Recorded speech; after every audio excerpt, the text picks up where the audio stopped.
Well, hey, on today's episode, we are in our final week of hearing from the Lakeland Mayoral candidates.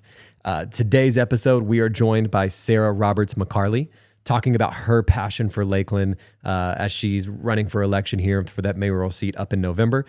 Just an incredible person, incredible heart for our city. So tune into this episode. This is episode 49 of the One More Minute podcast. Come on.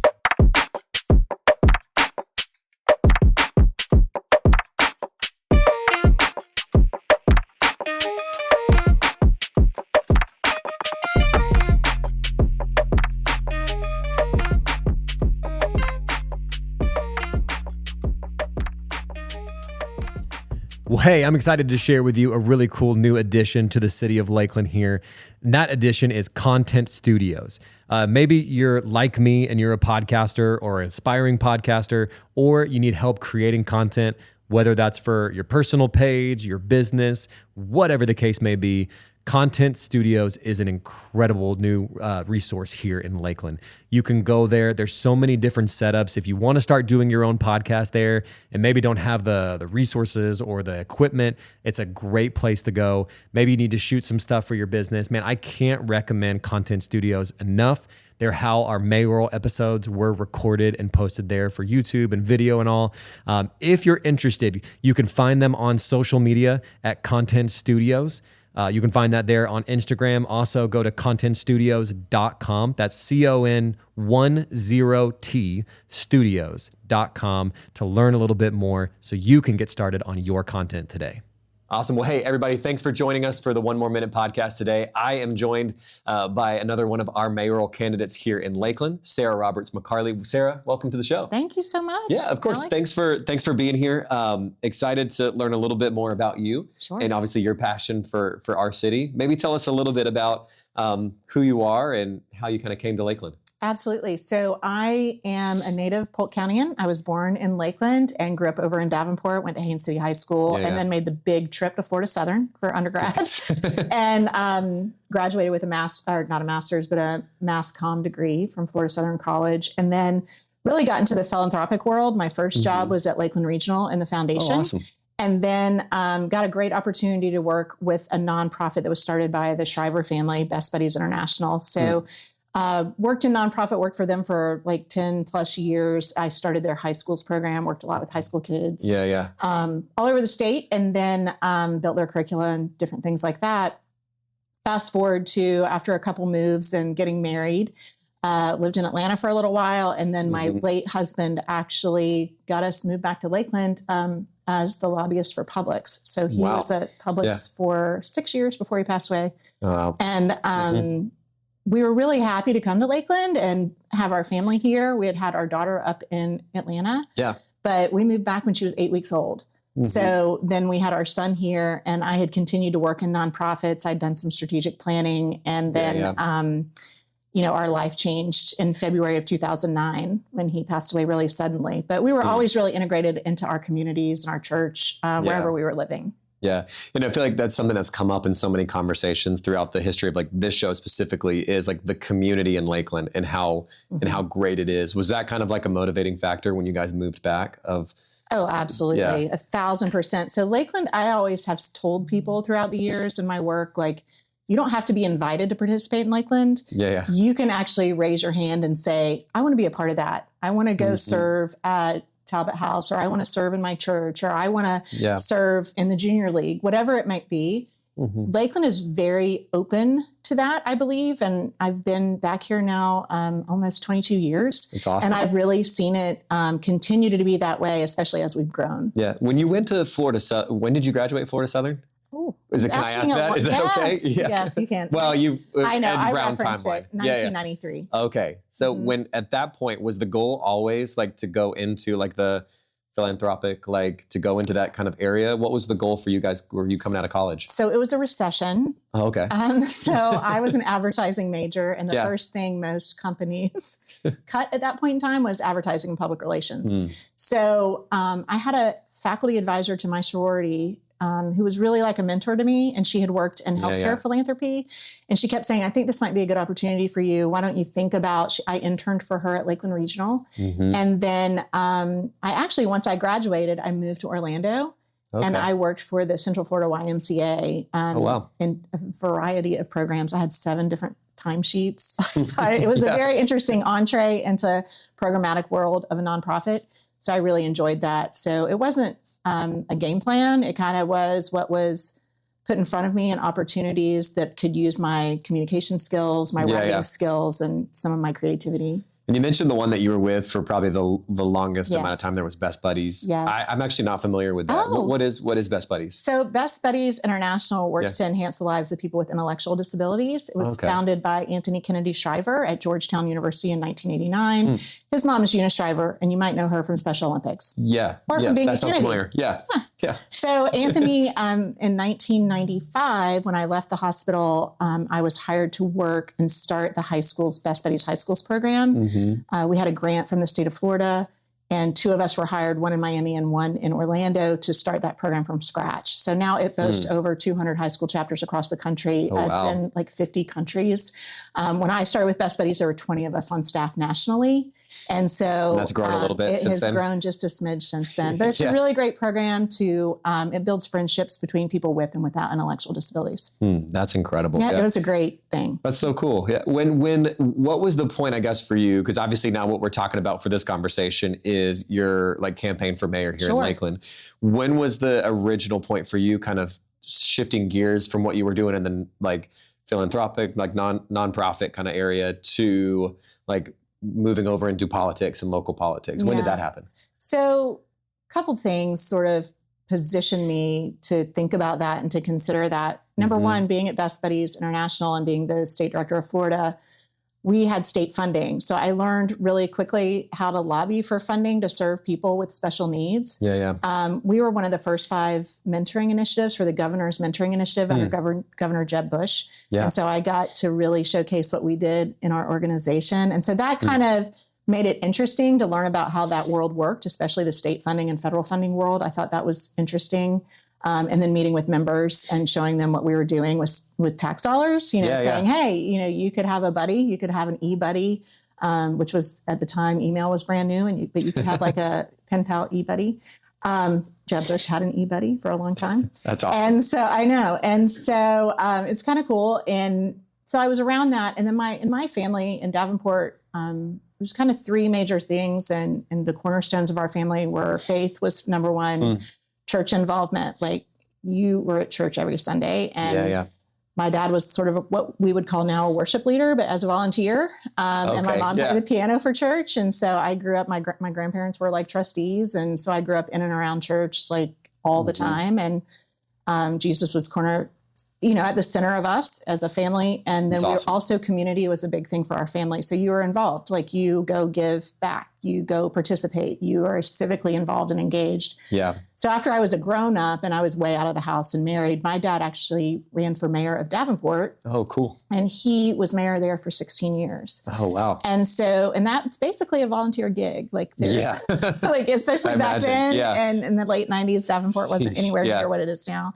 So I've always kind of been in and around it. And then as I mentioned, my late husband was a lobbyist. So I've been sort of politically adjacent over the years. And then when Randy died, we started a foundation in his memory called the Randy Roberts Foundation, where we had an outpouring of support toward our family, my children and I, and we decided to channel that into a nonprofit that cultivates Florida's future leaders. And we do that by teaching high school kids how to be civically involved. And we have 3 programs. We have a local program that teaches local government. We have a statewide program that we go to the Capitol during legislative session. And then I take kids to DC every year. And so we've been doing that for 16 years. That's really cool. Yeah, that seems to be like a big topic right now is how do we engage like the next generation we've had this conversation before as well, like how do we engage them to actually care about the local issues as well, right? It's interesting for like where, and I feel like this probably happens most cases, is that our mayoral runs happen the year after like a big presidential election. Yeah. And so I'm sure there's some people who are a little bit like,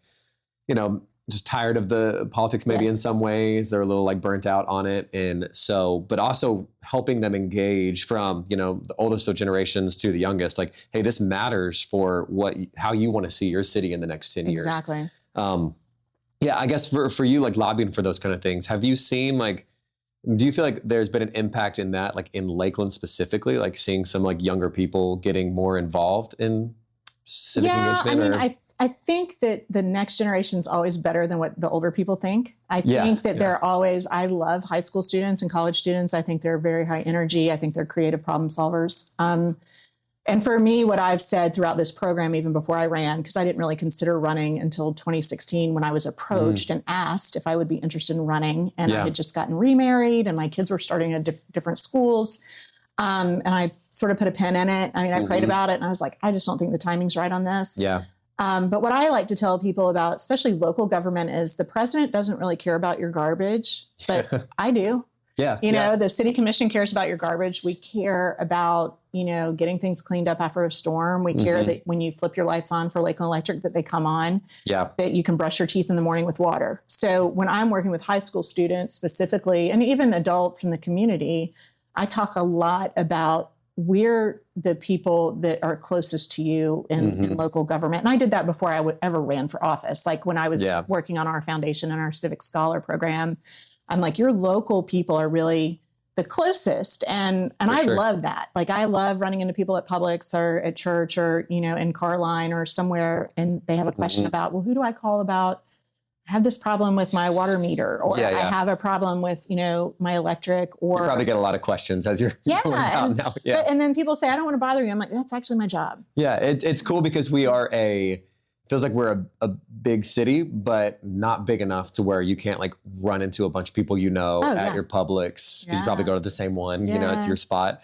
I love what you said, Sue, because I do think that it should matter to Lakelanders, our local like elections and local politics, because you guys do. Everybody running for office does genuinely care for like the city of Lakeland. I'm telling a little bit of like, you know, Mayor Mutz's story, but he shared it on the podcast, I think a couple months ago. But the story he has of somebody reached out frustrated about a pothole. And it was a private road and the person probably didn't know that, but he went out and actually personally like got asphalt and fixed the hole and went and did it. And it goes to show like there are people in this city, and the reason why you'd run for mayor is because you genuinely care about the city of Lakeland. I love my neighbors. I think if we all took better care of our neighbors, myself included. I'm not saying I'm some expert, but I think if we all really took 5 minutes to love on our neighbors really well and, you know, bring their trash cans in or just help them when think they're in need, I think that would make the world a much better place. And I think that happens more often than not, especially in a place like Lakeland. Yeah.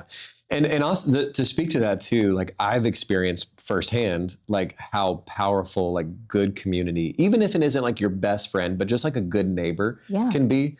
My wife and I moved a couple years ago to be closer to family, and it was a great period of time. And we just kind of felt like wanting to be back in Lakeland was best for us. But one thing I noticed is while family was great, we didn't really have like a community like that was our age or friends or anything like that. And while there may have been more things to do in the place that we lived in a bigger city and all that, it still felt smaller. And then we moved back to Lakeland and we know our neighbors and the community's great. And it just feels so much like home and a place that also cares back about you. You know, it's great. It makes me so happy. Well, maybe shifting gears just a little bit too. Obviously, going into some of the issues you'll kind of go into as like, you know, as we see potentially going into the mayoral seat. What are some of the major issues you feel like Lakeland is seeing right now? And then I guess we'll get to like, how would you address those issues? Absolutely. So I think with all of our growth, which you and I talked about before the podcast started, is that really since 2016, we've grown exponentially. Yes. Yeah. COVID heightened it as the whole Southeast grew, you know. After COVID, a lot of people wanted to get out of the larger cities and sort of come south. And I think that we benefited from that in a lot of ways. I also think that our infrastructure is aging. And I think it's one of those things that's not really the easiest thing to talk about because it's not pretty and shiny and, you know, like, oh, yay, let's all talk about infrastructure and pipes under the ground and whether you can flush your toilet or not. But those are critical needs that we have to find a way to help fund and get us up to speed on serving the people that we already have. So that's a big push of mine, is making sure that we're taking care of our water supply. We're making sure that the aging infrastructure is really strong and that we are replacing it as we can and build new things to take care of those things. I really think that the city of Lakeland, I had someone ask me not long ago specifically about the campaign is, what city do you want Lakeland to be like?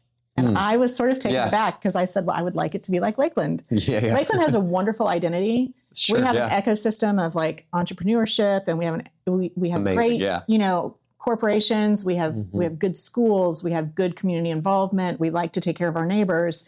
Those are all really wonderful things that I don't want to see change. I want to heighten the awareness of all those. But I think infrastructure, obviously public safety is always a big push of making sure that people feel safe and that they're cared for too, and that they're part of the community as well. And the last thing is really our quality of life with regard to education specifically. You know, education is sort of the backbone of an economy.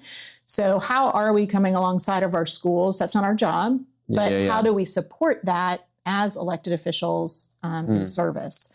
You know, how do we make sure the schools have what they need? How do we make sure that parents and families are getting the kids to school, having transportation to get to school?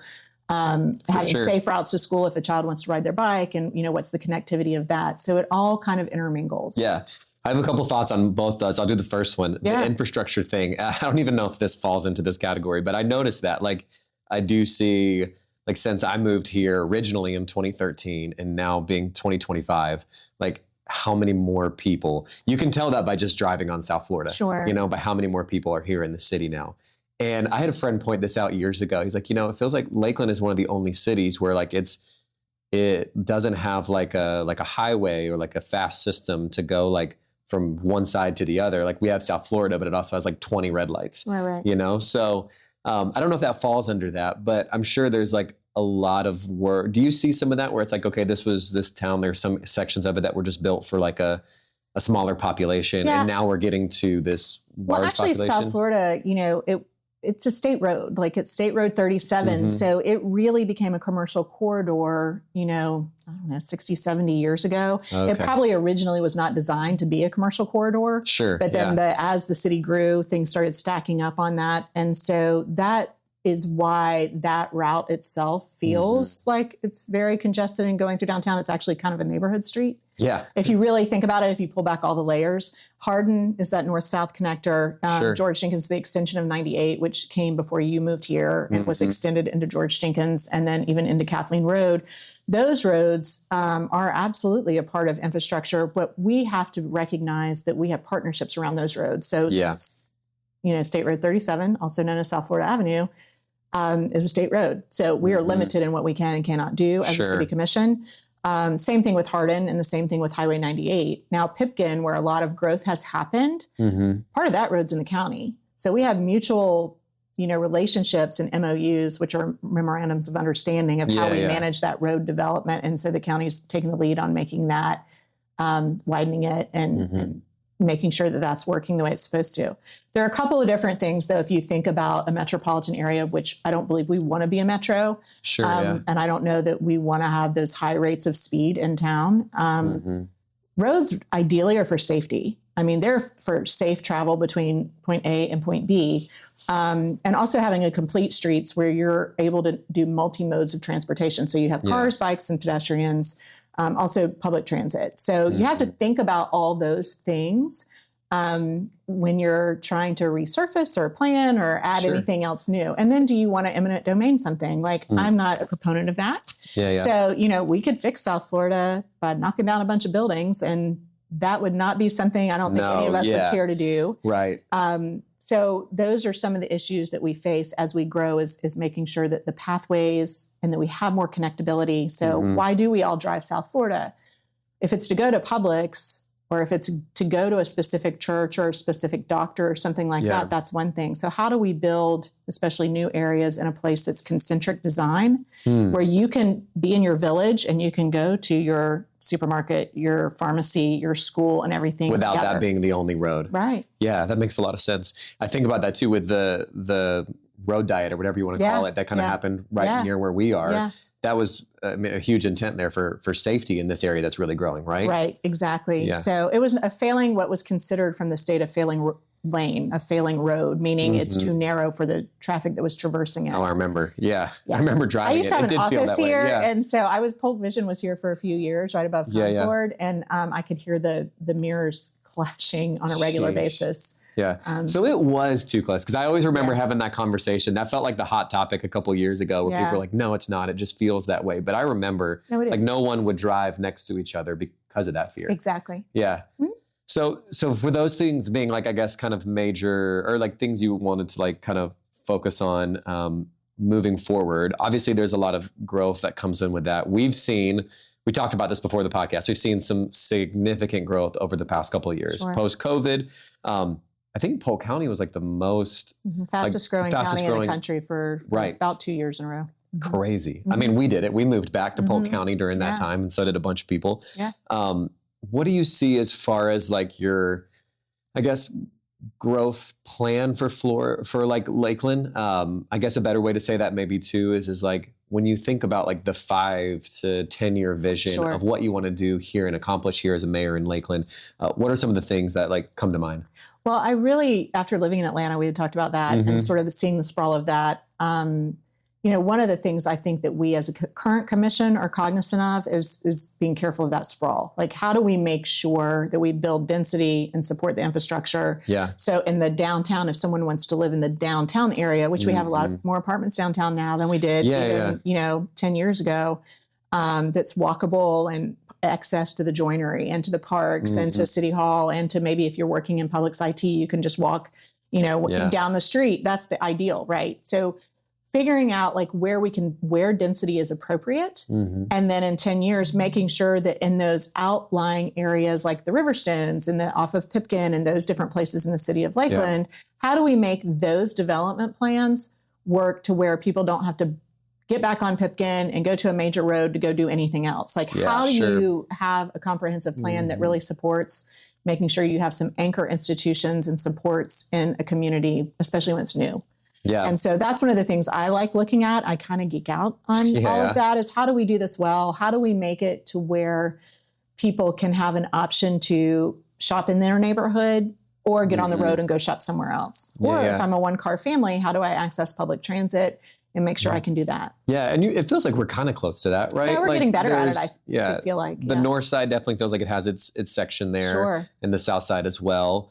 It's really the center, I feel like, and maybe anything that's on the other sides of that probably have a little bit more difficulty, because there is obviously more congestion there too. But you're right. I have seen, like we talked about this before the show too. It's a crazy, even just like a good observation of growth in Lakeland is like the revitalization of downtown over the past, 10 years, and that being like a major hub for growth too. Like, do you see like that being like a major place to continue building out into? I know they did a bunch of apartments downtown and all that sort of stuff. I think it's what the market warrants. I think we can cast a vision. Our, CRA just did a visioning project of Memorial Boulevard from, Lake Parker all the way to I-4 West. And so that revisioning and casting an idea of what might be possible is really exciting. And so I think, helping people within our community and outside of our community to look at, I never thought about building X on Memorial Boulevard. I never thought about, building outside or buying a building downtown that's older, but it needs a little more love and a little more attention, but it could be a really cool,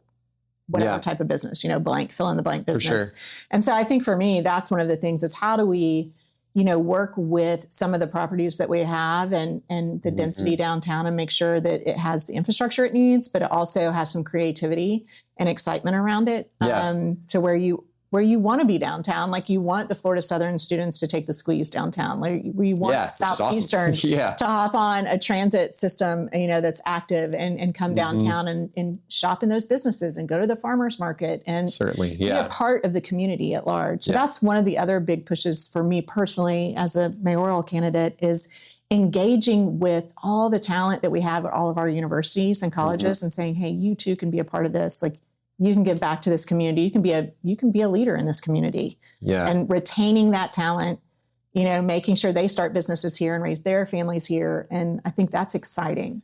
That is huge. I love hearing, especially in the last couple of years, how many people have graduated one of our like great colleges and like stayed local and like either developing a business or continuing to build out the businesses that we have here.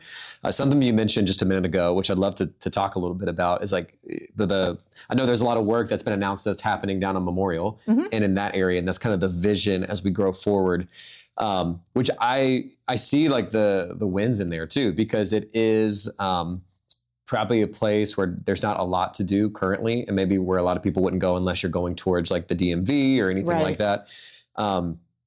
I guess what would be your answer to people who like there's a part of that where it feels like, yes, it is growth, and there's some people who would say like this feels like gentrification or like, you know, like maybe trying to push people out. Like how would you answer that, or what's the line between that? Yeah, no, I think that's a great question, because I think that's something that we don't want to do. I think it's absolutely, you know, the onus is on public leaders to make sure that when we build a fabric of community, it includes everybody. And that's one of my big pushes. I feel really fortunate to serve in the commission right now with the other commissioners and the mayor that I serve with and had the opportunity to serve with these last 6 years, because we want to include everyone. We don't want to go bulldoze things and as you said, you know, just replace and reorganize and all of that. We want to make sure everybody's coming to the table and everybody's represented.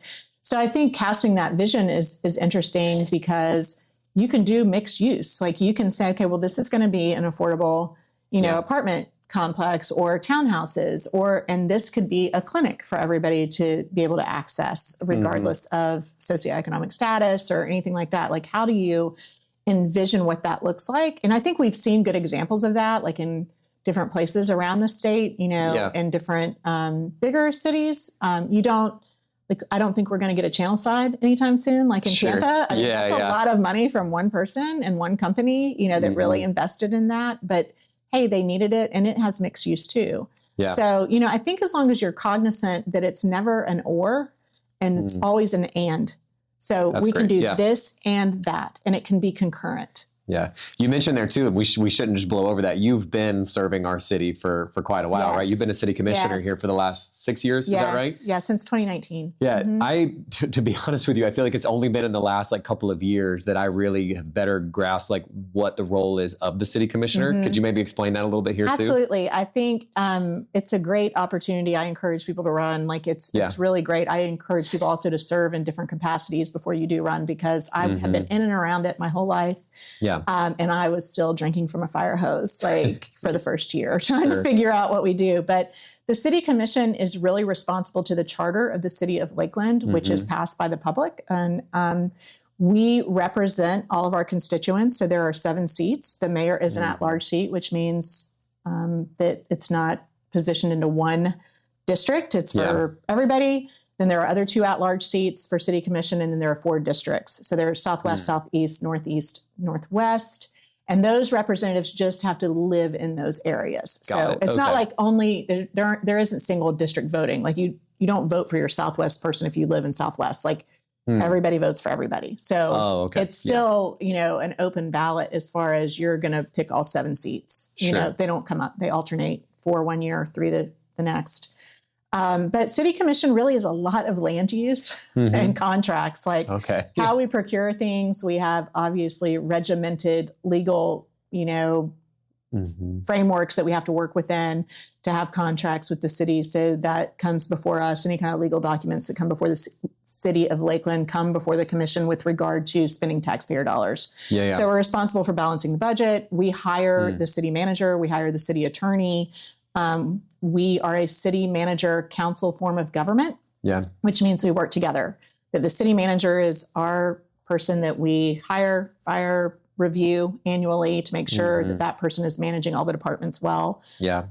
So that's really our roles. We do ceremonial things as well, proclamations, and, you know, we'll do ribbon cuttings and support the chamber and other businesses in the area. But primarily we meet on the 1st and 3rd Mondays of the month. We have an agenda study the Friday prior. That means we walk through our entire agenda with presentations from all of our staff. So if it's a wastewater project, the engineers will walk us through what that looks like, how much that's going to cost, and then we decide yay or nay if we're going to do that and how we're going to work on it. So, and from my understanding, the city commissioner, you guys work hand in hand essentially with Mayor Mutz and with like that team too, for the most part, right? Yeah, I mean, he's one. I mean, we're all one. Yeah, you know, exactly. like all we're all in one together as a team, city. and so and the mayor obviously, you know, is wonderful and does a phenomenal job. And he because he retired from his professional career, and so really, this mayor, he's very involved day to day. He's been really instrumental in managing the city manager, and he has a good relationship with the city manager. But every commissioner has that opportunity. We all have good relationships. We all can meet with and direct the city manager, which is hard. I mean, the city manager has 7 bosses, literally. Wow. Yeah, that's tough. You know, and so that's really hard because every boss is a little bit different. I mean, imagine if you had 7 bosses, like it's a lot to deal with. So kind of feel like I do, honestly. But I know, I know, right? Yeah. But that's great. It feels like just hearing a little bit of that, like the experience that you have, like within not only just like local politics, but specifically our politics in Lakeland. Like, you know so much about the city already. Yeah. I'm sure that makes you feel like you've really helped you prepare for this campaign and what you're going into, right? Absolutely. I mean, one of the main reasons I'm running is I love Lakeland. So Lakeland's a great place. It is a very unique community that cares about people. Yeah.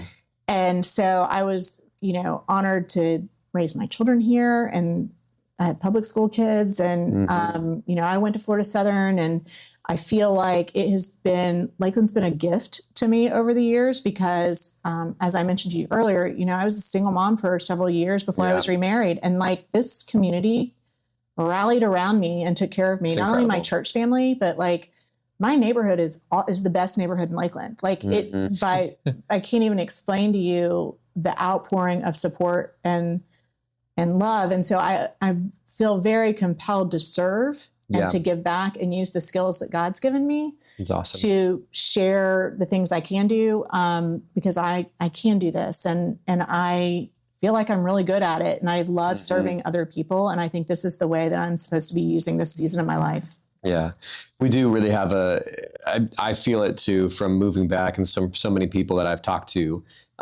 You know, I've even I know people who went through that season of like, oh, I'm going to move and I'm going to find a new place. And then just being here for a year or two, they're like, why would I move? You know, like you have such a great community, and for so many out there, like I love that for both of our mayoral candidates here, we have like both like rooted in faith, and that's cool to see. Like, not that it's, you know, for everybody voting, that may not be the same case, but that, you know, I think there's a special hand on our city that goes beyond just like the civil politics, but also, you know, God's favor in my belief. And it is cool to see just like how much is happening in Lakeland and like how special the community is. We've had friends who visited from afar, and they've been like, this city's cool. Like they actually enjoy being here. One thing I did want to go back to this, and then we'll probably have just a few more minutes before we close out here. But one thing you mentioned earlier that like you do see is like something you'd want to focus on. Maybe it's like an issue, but just something to address as you move into this seat potentially in November,